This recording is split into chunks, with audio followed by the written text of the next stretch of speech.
is a cold, rainy day. I sound sick. I look sick because I am sick.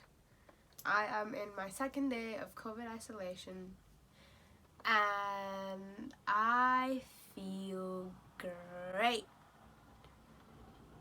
No, not bad. That was a complete lie. But I'm trying to keep myself distracted and happy because I don't like really being shut in. And since I share a house with other students, I kind of have to stay inside my room. So I'm trying to make the most out of it. In honor of said isolation and in honor of Valentine's Day, I am going to read 2 rom-coms and make this a reading vlog. And just sit down, read, share my thoughts, and just Rory Gilmore it. If you know the reference, I love you. And tell me, oh my god, those of you who recognize the person who I'm talking about or know the reference I'm talking about, comment down below and I will personally just appreciate your existence, because Gilmore Girls is honestly one of my favorite comfort shows, and I just had it on in the background as well. But anyway, I'm excited. I can't wait for some comedy, some romance, some love, and just overall cutesy stuff. Let's go! So the first book we're reading today is The Heart Principle by Helen Hoang. This is a book about a violinist called Anna Sun who becomes successful in her career all of a sudden, and it's starting to overwhelm her, and then suddenly her boyfriend of 5 years is like, I want an open relationship, and obviously she's hurt and angry. So her solution to this is to decide to go on a string of one-night stands with unacceptable men. Then she meets Quan Diep, who we've already met in the 2 books that Helen Hoang has written before this, The Kiss Quotient and The Bride Test. And she meets him, and their first 3 attempts at a one-night stand fail, because being with Quan is about more than just the sex. And that's when the romance begins. I've heard so much, and I really loved the other 2 books by Helen Hoang, so I'm expecting good things from this book. Let's start.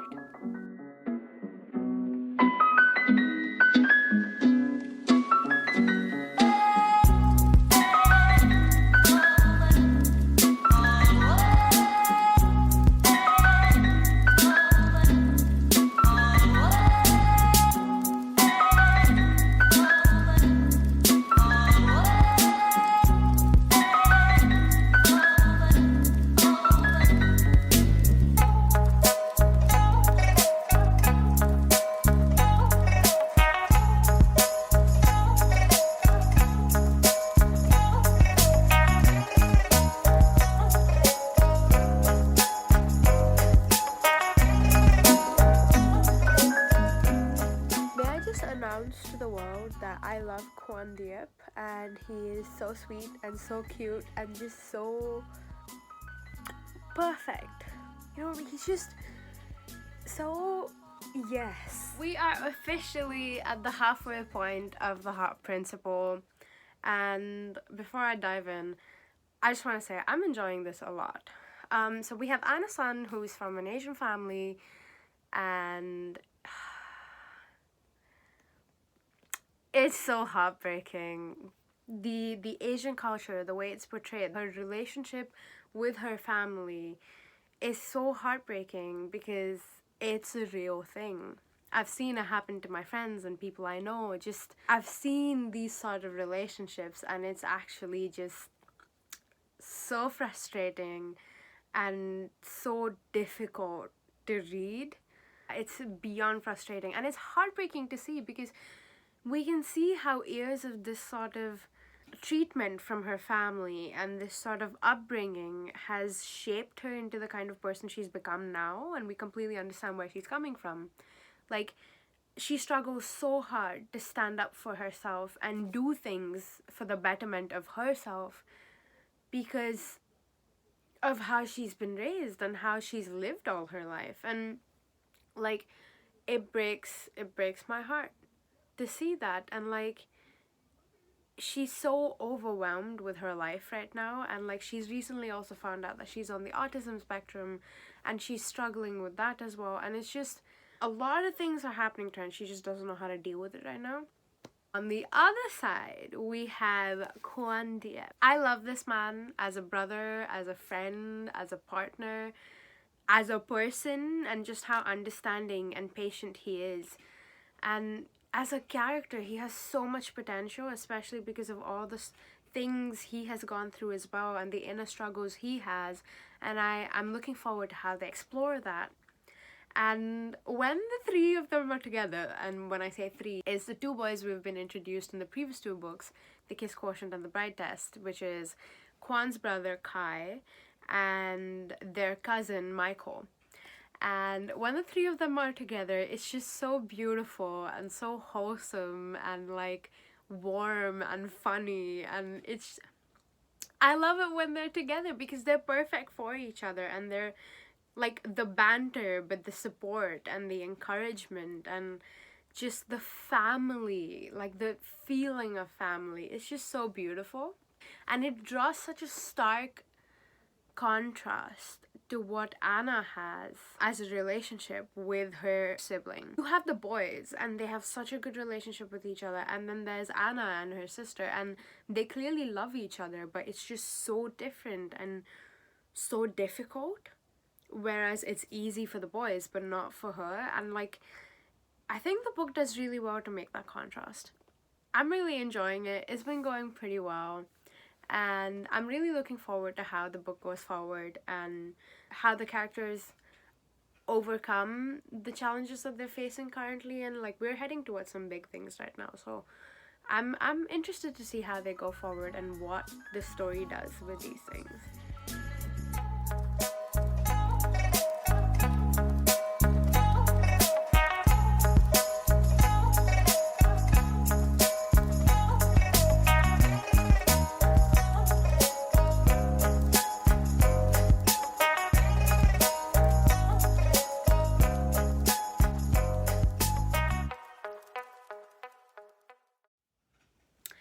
We have officially finished The Heart Principle,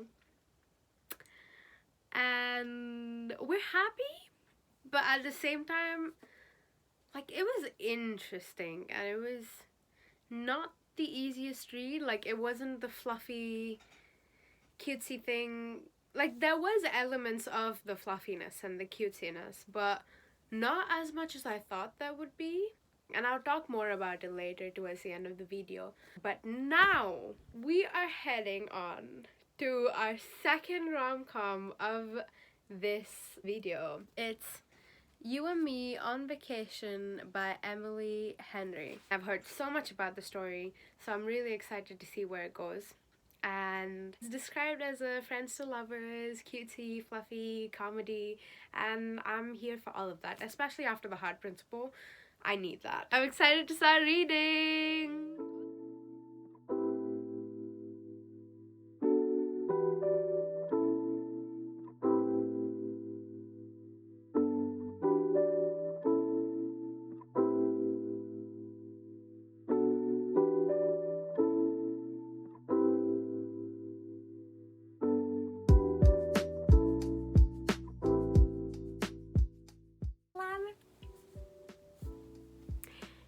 This man fully named his cat Flannery O'Connor.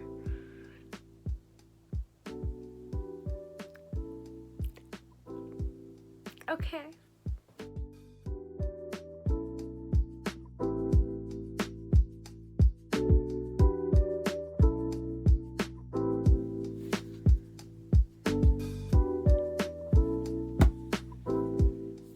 I've only read the prologue of this book. I'm very happy. I've only read the prologue, and I know that this is gonna be a very satisfying read. And I'm here for it.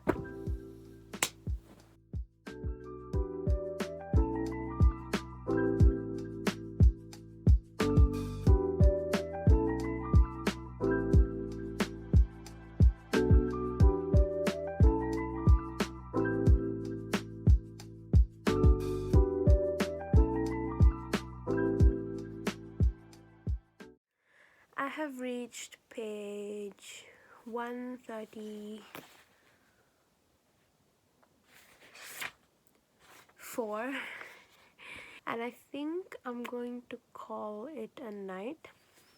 Like, my eyes are very tired and my head's starting to hurt. It might just be COVID, but I think I'm just gonna relax. Dinner's here. We got some chicken, and I'm just gonna kick back, relax, and pick up reading tomorrow morning. I have to say this, like, this is not even the halfway point of the book, but I just have to say how much I'm loving it, and I'm predicting 5 stars for this, and it's been a while since I've given a rom-com 5 stars. So it's just so witty and funny, and like the dynamic is just adorable, and like it's so heartwarming, even just the friendship aspect of it. I see this being a 5 stars. I'm very happy right now, very satisfied, but I am gonna go forward and just unwind for the night. Living room, I need your advice on something. What do you think? Not good? I'm not sure. Have you tried the arts and leisure section? I need you to be serious. Good morning, lovely peoples. We're going back into You and Me on Vacation, and I'm hoping to finish this by today.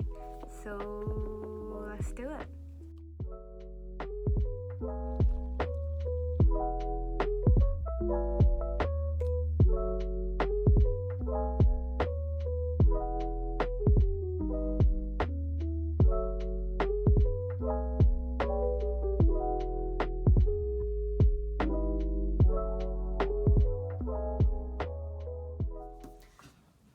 I finished The Hot Principal and You and Me on Vacation, and I just wanted to jump on here and quickly talk about these books, wrap up my thoughts and feelings, share how much I rated these books, and talk about the books. But anyway, I have my notes here, and let's first talk about The Hot Principal by Helen Hoang. Now, as you all know, I have very high hopes for this book, and it was a very beautiful book. I gave it 3.5 stars. It was a beautiful story. There were some really nice characters, but it was not what I was expecting it to be. Like, sure, like, once we read the synopsis, it was obvious that we would dive into some deep stuff and difficult things, but the book was a lot darker than I expected, especially in the moments where Anna, the main character, feels trapped within her own life, and it's just very hard to read, as I mentioned in the halfway check-in. Like, it's difficult to read it sometimes, especially if you are someone who's witnessed these sort of things happen before.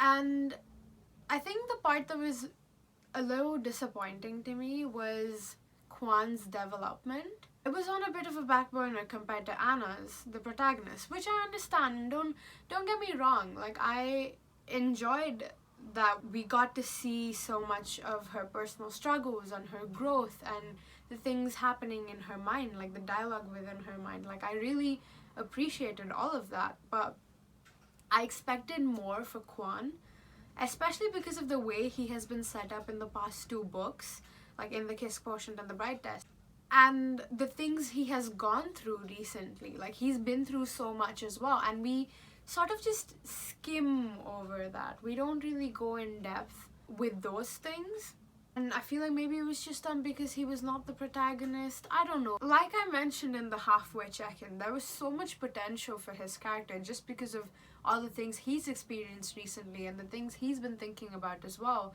And I just feel like all those opportunities and like that space to talk about those things for him, it wasn't utilized. And maybe this is just coming from a place of like, I love Kwan and I wanted more for his character and I didn't get it, but that was a little bit of a letdown for me. Yeah, I expected a bit more for him, at least. But yeah, it was a very nice book though. It was just not what I was expecting. I expected it to be slightly more fluffier and like lighter, but we got what we got, and I might have enjoyed this book a lot more if I read it at a different point, but at the moment it's a 3.5 stars from me. Next, we are gonna talk about You and Me on Vacation by Emily Henry. We saw the excitement, okay? You guys were there. You saw the excitement as I was reading this book. This book got a 5 stars from me, as I predicted it would at the halfway point. Not even at the halfway point. I predicted like it was gonna get five stars like 60 pages into this.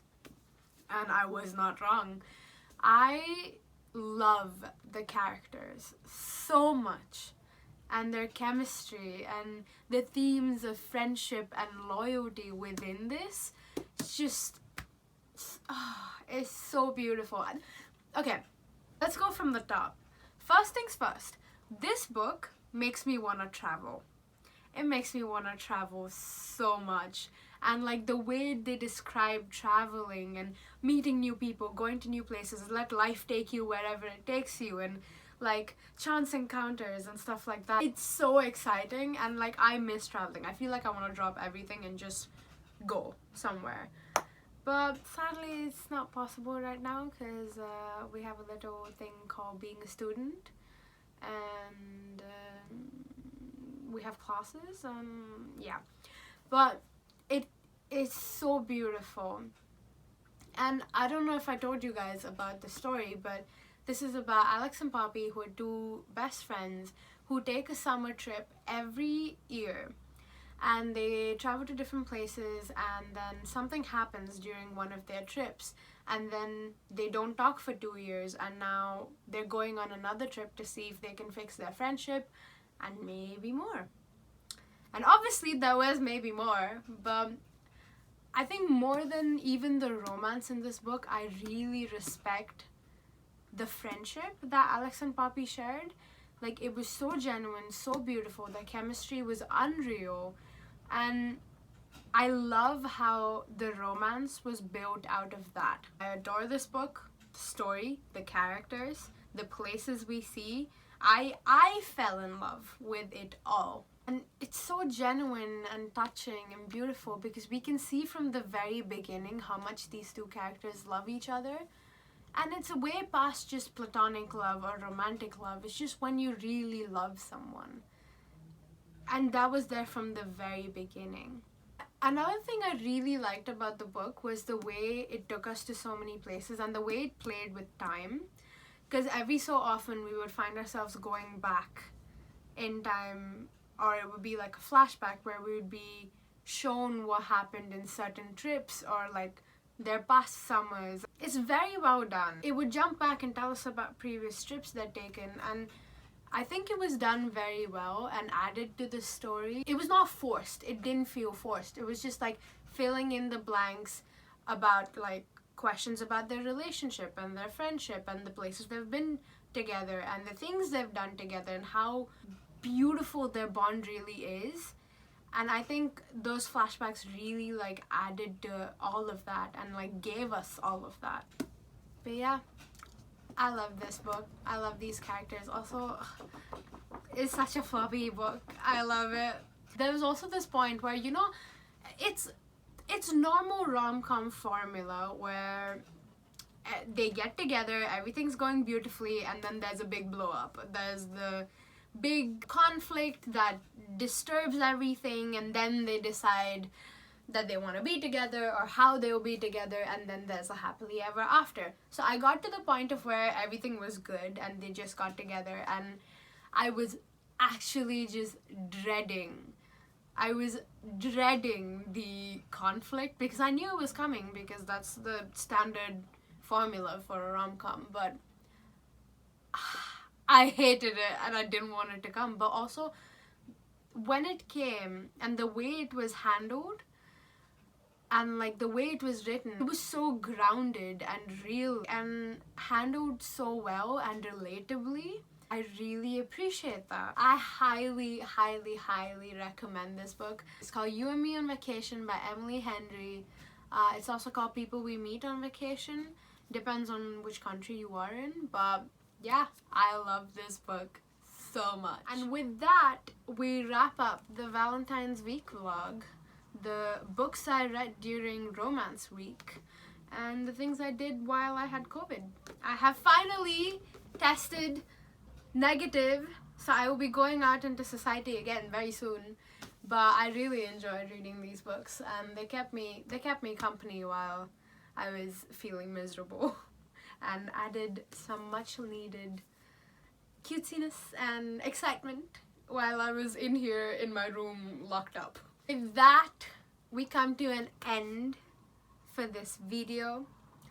I hope you guys liked it. I hope you stayed through the whole video, and I hope you decide to join the family, you subscribe. I hope you like and you comment. Tell me if you've read these books yourself, or if you want to, or tell me what you read during Romance Week. Yeah, and I will see you very soon in my next video. Bye!